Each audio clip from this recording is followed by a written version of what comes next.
अर्चना आपल्या सासरी भुन्या गावात राहत होती। एक दिवस ती आपल्या घरच्या गाडीत ड्रायव्हर अमितसोबत एकटीच निघाली होती, कारण तिला बालाघाटला आपल्या माहेरी जायचं होतं।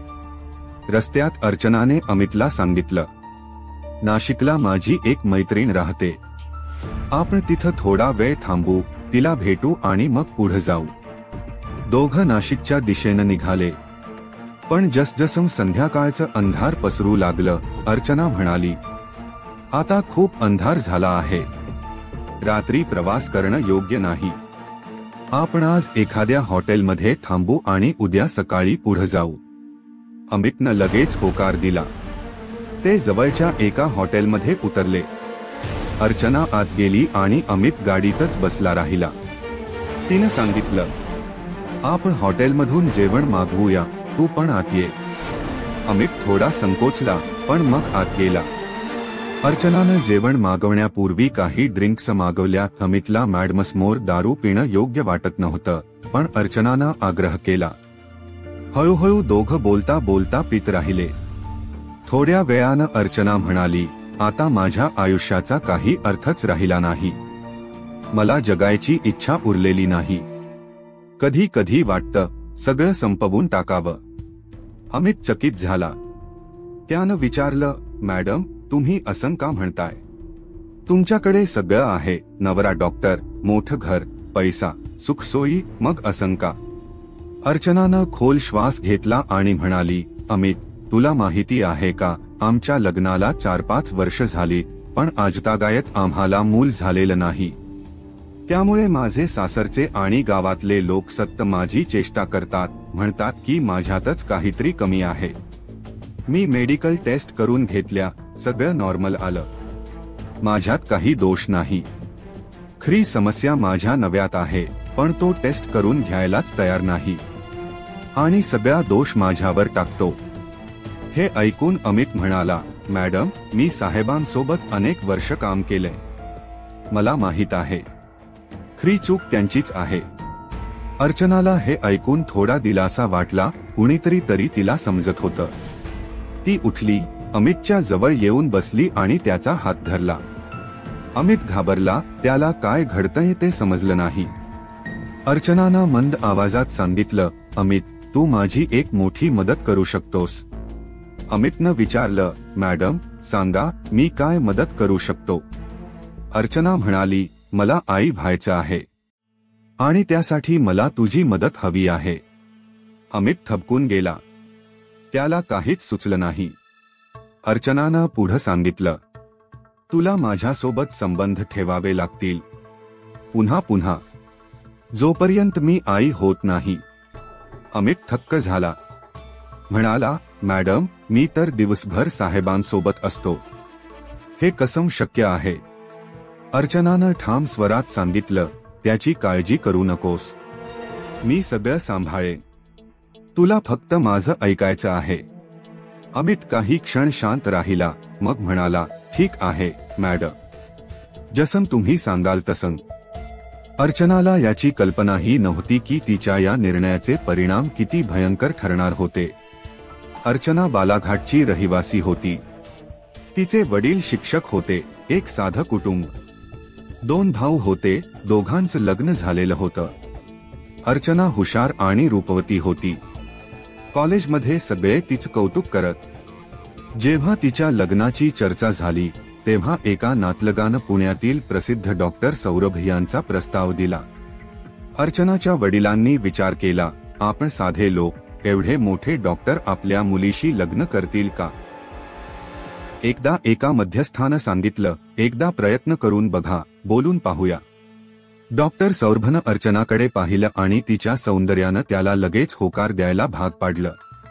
लग्न मोठ्या थाटामाटात झालं। सासरचं वातावरण सुरुवातीला छान होतं, नवरा डॉक्टर, स्वतःचं क्लिनिक, विशाल बंगला आणि शानदार गाडी, आयुष्यात सगळं होतं। पहिलं वर्ष सुरळीत गेलं, पण हळूहळू सासू सासरे यांना जाणवू लागलं की घरात मूल नाही। 2 वर्ष गेली तरी काहीच झालं नाही। सासूबाईंनी टोमणे मारायला सुरुवात केली, काय ग, एवढी शिकलेली, डॉक्टरची बायको असूनही इलाज करू शकत नाहीस का?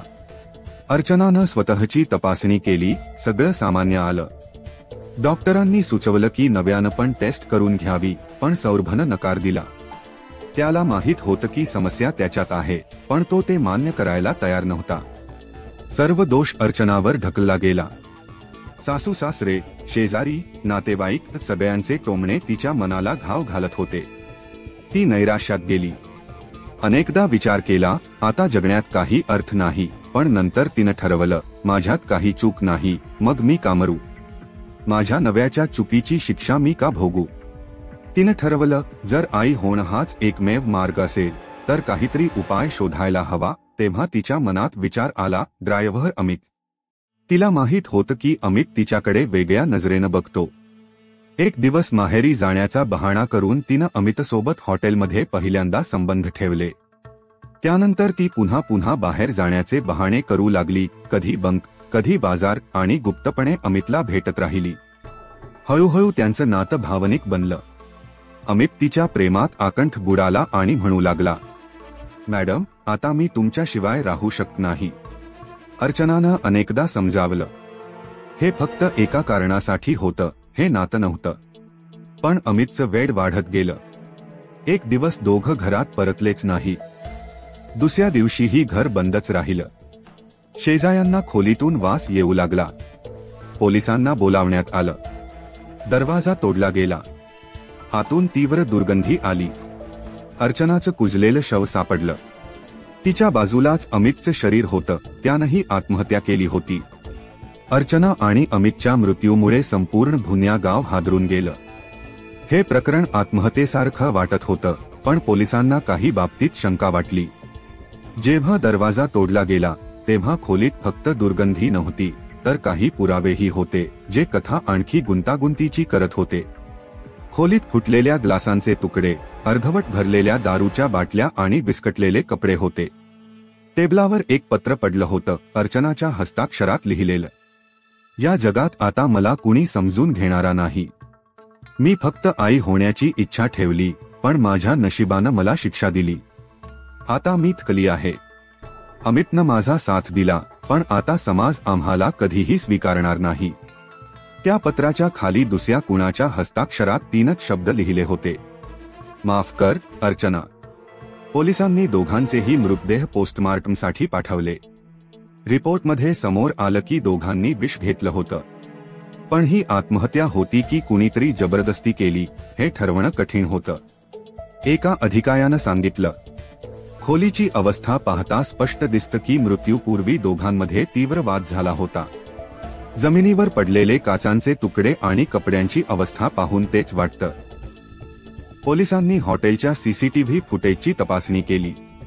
त्यात दिसलं की अर्चना आणि अमित रात्री 8:15 वाजता हॉटेलमध्ये आले होते. अर्चनाच्या चेहऱ्यावर स्पष्ट ताण दिसत होता, तर अमित काहीतरी समजावण्याचा प्रयत्न करत होता.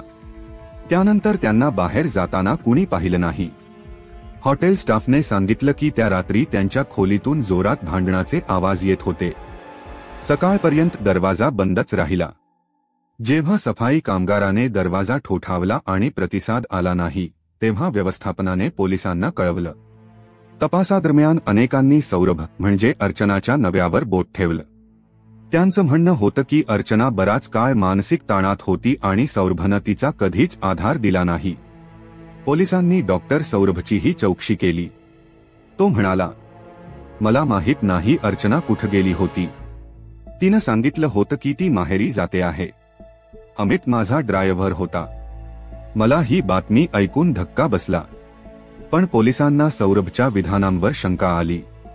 मोबाईल लोकेशन रेकॉर्डनं दाखवलं की सौरभनं अर्चनाला त्या रात्री फोन केला होता जेव्हा ती हॉटेलमध्ये होती.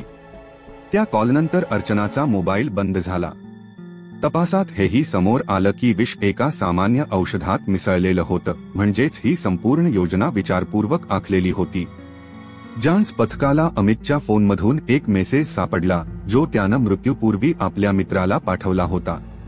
मी काही चुकीचं केलंय, पण आता मागं फिरू शकत नाही. अर्चनाची अवस्था बघवत नाही.